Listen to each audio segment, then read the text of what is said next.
வணக்கம். டேட்டா, மக்களோட உணர்வுகள், அப்புறம் ஆளுகை. இது மூணுக்கும் நடுவுல இருக்கிற சிக்கலான உறவை நாம எப்படிங்க முழுசா புரிஞ்சுக்கிறது? சில சமயம் ஒரு மாநிலத்தோட மொத்த அரசியலையும் புரிஞ்சுக்க ஒரே ஒரு தொகுதிய ரொம்ப ஆழமா பார்த்தா போதும். வாங்க, நாம இன்னைக்கு நாங்குநேரி தொகுதியை எடுத்துக்குவோம். அங்க என்ன நடக்குதுன்னு ஒரு ஆழமான அலசல பார்க்கலாம். இது சும்மா ஒரு பொலிட்டிக்கல் அனாலிசிஸ் இல்ல. இது ஆளுகையோட ஒரு தடைவியல் ஆய்வு. திருநெல்வேலி மாவட்டத்தோட மையத்துல இருக்கு இந்த நாங்குநேரி. இத கிராமப்புற தமிழ்நாட்டோட ஒரு சின்ன மாடல்னு கூட சொல்லலாம். இங்க இருக்கிற ஒவ்வொரு சவாலும் சரி, ஒவ்வொரு வாய்ப்பும் சரி, அது ஒரு பெரிய கதையோட சின்ன சின்ன துண்டுகள் தான். அந்த மண்ணு, அங்க வாழ்ற மக்கள், அவங்களோட அன்றாட வாழ்க்கை சொல்ற உண்மையான கதையை தான் நாம இன்னைக்கு டேட்டாவை வச்சு திறக்க போறோம். நம்மளோட இந்த ஆய்வுல மொத்தம் 6 பகுதிகள் இருக்கு. முதல்ல நாங்குநேரியோட அடிப்படை கணக்கு என்னன்னு பாப்போம்.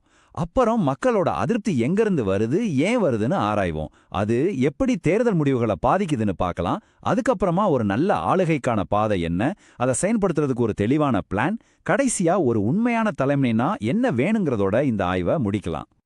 சரி, வாங்க முதல் கட்டத்துக்குள்ள போலாம். நாங்குநேரி சமன்பாடு. எந்த ஒரு இடத்த பத்தி முழுசா தெரிஞ்சுக்கணும்னாலும் முதல்ல அங்க இருக்கிற மக்களையும் மண்ணையும் நாம நல்லா புரிஞ்சுக்கணும்.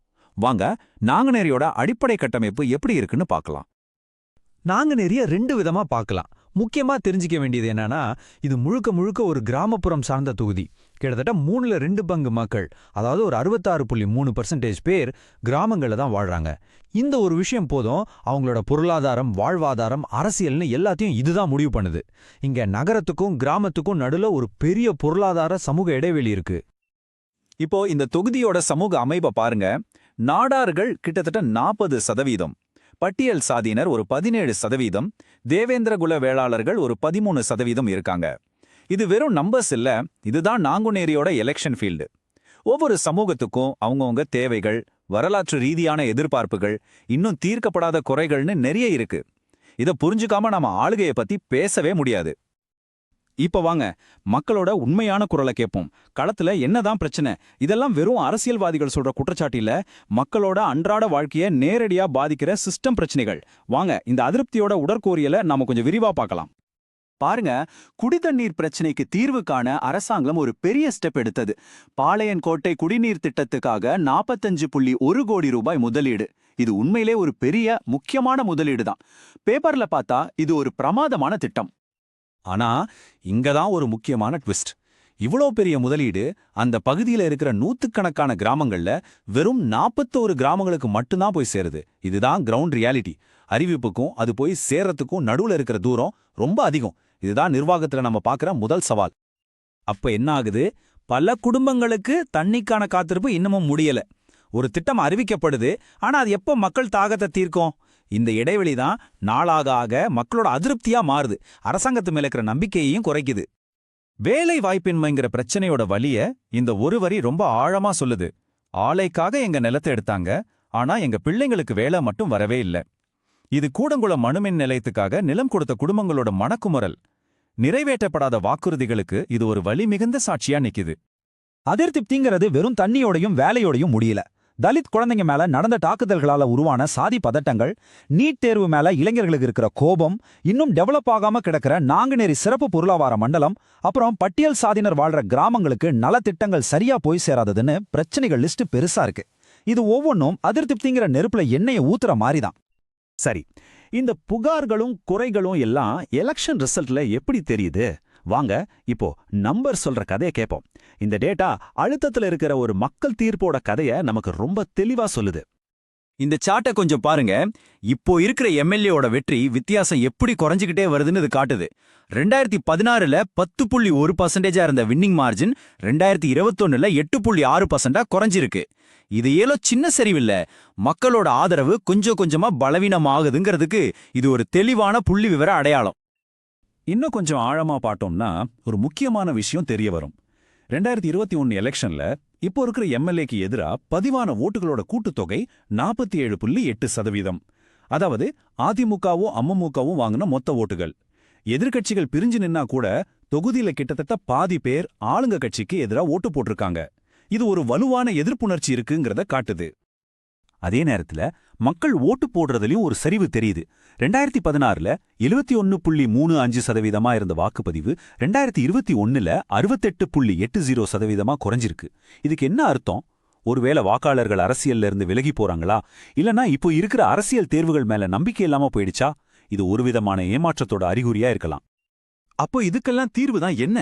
தொகுதியோட பிரச்சனைகளை தீர்த்து மக்களோட நம்பிக்கையை திரும்ப ஜெயிக்கணும்னா ஒரு மாற்று சக்தி என்ன செய்யணும்? இங்கதான் ஒரு தெளிவான, முறையான ஒரு ஸ்ட்ராட்டஜிக் அப்ரோச் தேவைப்படுது. வாங்க, ஆளுகைக்கான ஒரு பாதையை வகுக்கிற ஒரு கோட்பாட்டை பத்தி பாப்போம்.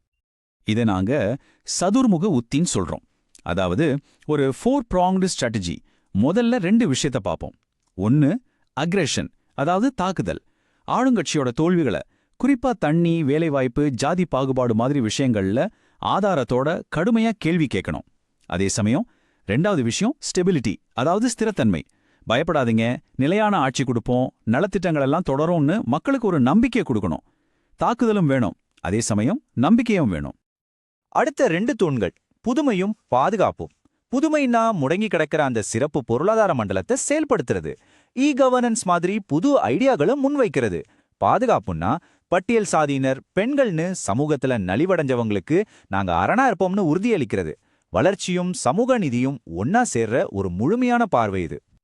இந்த 4 முனை உத்தி நான்குநேரியோட ஒவ்வொரு முக்கிய சமூகத்துக்கிட்டையும் எப்படி பேசணும்னு தெளிவா காட்டுது.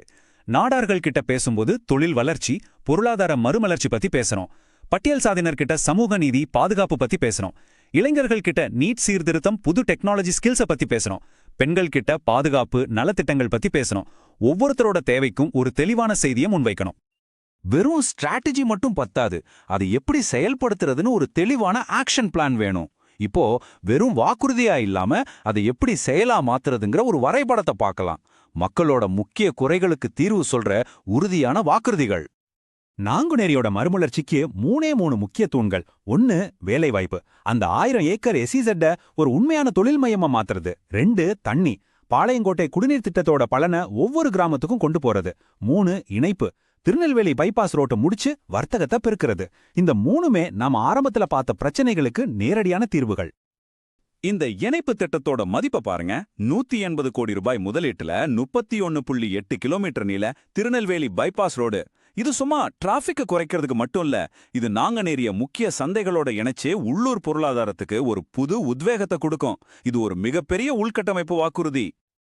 நம்ம பகுப்பாய்வோட கடைசி கட்டத்துக்கு வந்துட்டோம். இந்த நம்பர்ஸ், இந்த ஸ்ட்ராட்டஜி எல்லாத்தையும் தாண்டி இந்த ஆய்வு அரசியல் தலைமைக்கு என்ன கத்துக் கொடுக்குது? ஒரு தலைவரோட உண்மையான வாக்குறுதி எதுவா இருக்கணும்? டேட்டா இவ்ளோ தெளிவா ஒரு பாதையை காட்டும்போது அந்த பாதையில நடக்கிறதுக்கு உண்மையிலே என்னதான் தேவை? ஒரு நல்ல திட்டத்துக்கும் அதை செயல்படுத்துற திறனுக்கும் நடுவுல இருக்கிற இடைவெளியை எது நிரப்பும்? திறமையான ஆளுகைக்கும் அரசியல் மன உறுதி, அந்த பொலிட்டிக்கல் வில், அது எவ்வளவு முக்கியம்? இந்த கேள்விகளோட உங்களை சிந்திக்க விட்டு இந்த ஆய்வை நான் முடிச்சுக்கிறேன்.